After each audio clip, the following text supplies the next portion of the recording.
You hand your child something beautiful. A toy they begged for. A carefully made gift. Something fragile and precious. And within minutes, it is in pieces on the floor.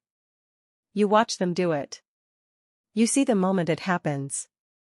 And some part of you wonders if something is wrong. But here is what nobody tells you. The destruction is not the problem. The destruction is the point. Your child is not breaking things because they are careless, or ungrateful, or broken themselves. They are breaking things because their brain is doing exactly what it was built to do. And once you understand what is actually happening inside that small, curious skull, you will never look at the wreckage on the floor the same way again. Let's start with what your child's brain is not. It is not a small adult brain.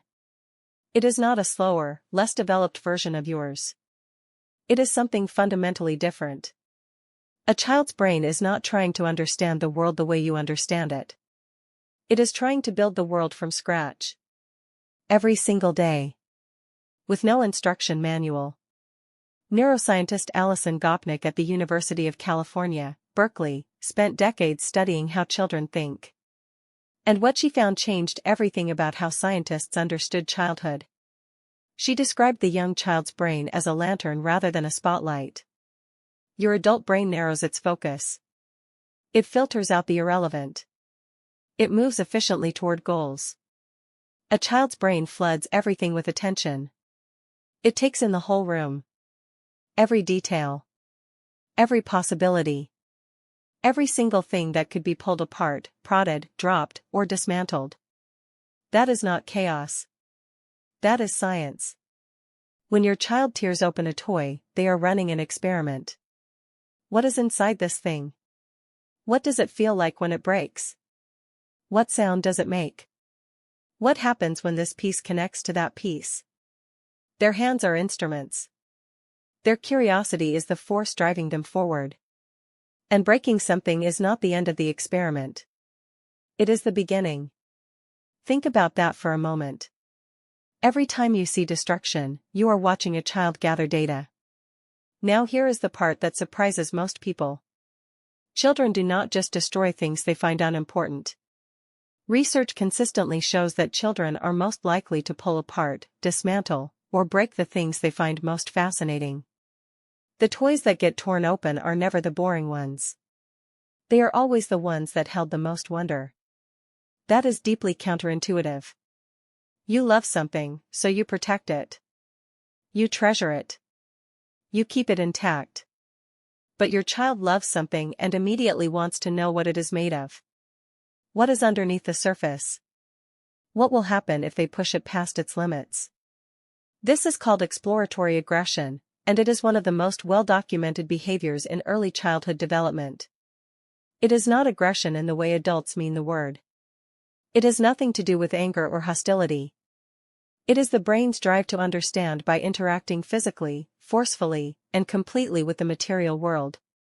And it peaks between the ages of 2 and 6, precisely when children are building their most foundational models of how reality works. Psychologist Jean Piaget, whose work on cognitive development still shapes how we understand childhood learning today, called this stage the sensorimotor and preoperational phase. During these years, a child does not learn primarily by watching or listening. They learn by doing. By touching. By altering. By seeing what changes and what stays the same. The hand is the brain's primary research tool. And you cannot fully research a thing without taking it apart. Ask yourself something. Have you ever bought a piece of furniture and found yourself looking at the underside, or opening a panel you were not supposed to open, just to see how it was built? Have you ever pressed a button on a device more than once to see what happened? Have you ever taken something apart just to understand how the pieces fit together? That impulse does not disappear in adulthood. It just gets smaller. More controlled. More socially managed. In your child, it runs free. There is also something else happening in those moments of destruction. Something that goes deeper than curiosity. When a child destroys something, they are also testing the limits of their own power. The world, from a child's perspective, is enormous and largely uncontrollable. Adults make all the decisions. Schedules, meals, bedtimes, rules, expectations. A child has very little agency over most of what happens to them. But when they hold a toy in their hands and they pull it apart, something extraordinary happens. The world responds to them. They caused something. They made a change in the physical reality around them. Something that existed one way now exists differently because of what they did. Developmental psychologist Lev Vygotsky called this the child's emerging sense of agency. The understanding that they are a force in the world. That their actions have consequences. That they are not just passengers in their own life but participants. And few things confirm that feeling more powerfully than the sight of something breaking in your hands. This is not about destruction for its own sake. It is about proof of existence.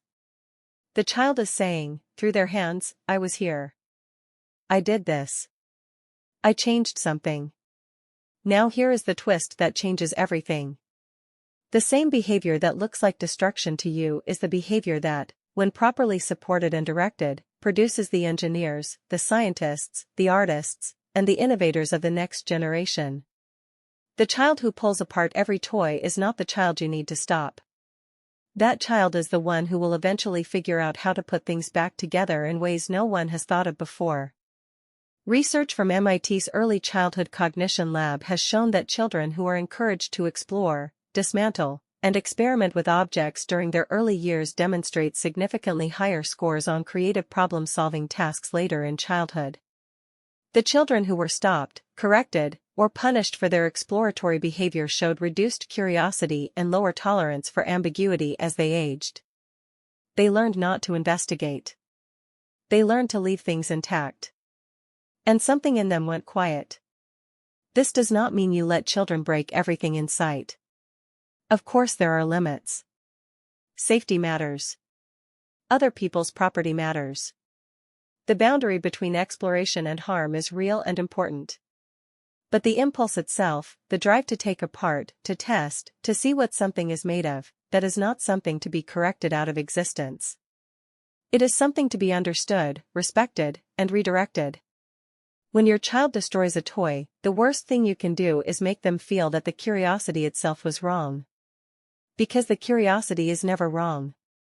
The object can be replaced. The curiosity, once damaged, is much harder to restore. There is one more layer to this that almost nobody talks about. Children destroy things they love because love, to a child, is not passive. Adults learn to love at a distance. To appreciate something from a careful, controlled remove. To admire without interfering. But a child's love is physical, immediate, and total. When they love something, they want to be as close to it as possible. They want to feel it, hold it, understand it from the inside out. The boundaries between self and object dissolve in a way they rarely do for adults. And taking something apart is a form of intimacy. Think about how a very small child responds to the face of someone they love. They do not just look. They reach out. They touch the nose, the eyes, the mouth.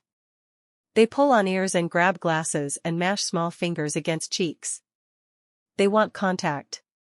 They want the boundary between them and the beloved thing to disappear entirely. The toy gets the same treatment.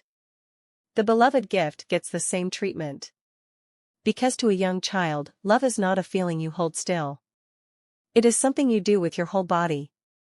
Researchers at the University of Rochester found that children between the ages of 2 and 5 are more likely to physically interact with objects they express preference for than objects they are neutral about. Preference predicts interaction. And intense interaction, in young children, frequently predicts disassembly. The stronger the attachment, the more thorough the investigation. So what do you do with all of this? The next time you see the remains of something on the floor, pause before you react. Look at your child's face. Not at the broken thing. At the face. Because what you will likely see is not guilt, not malice, not indifference. You will see a person who is in the middle of trying to understand the universe, using the only tools they have. Give them things that are safe to take apart. Old electronics, disassembled of batteries and sharp edges. Cardboard boxes. locks and keys. Cheap wind-up toys. Let the impulse find a home where it can run freely.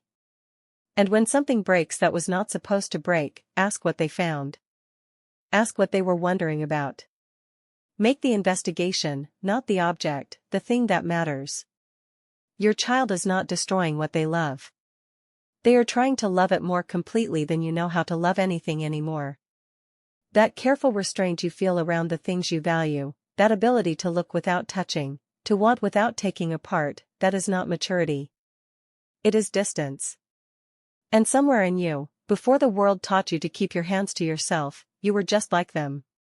You were there once, on the floor, with the pieces of something wonderful spread out around you, and you were not sad. You were amazed.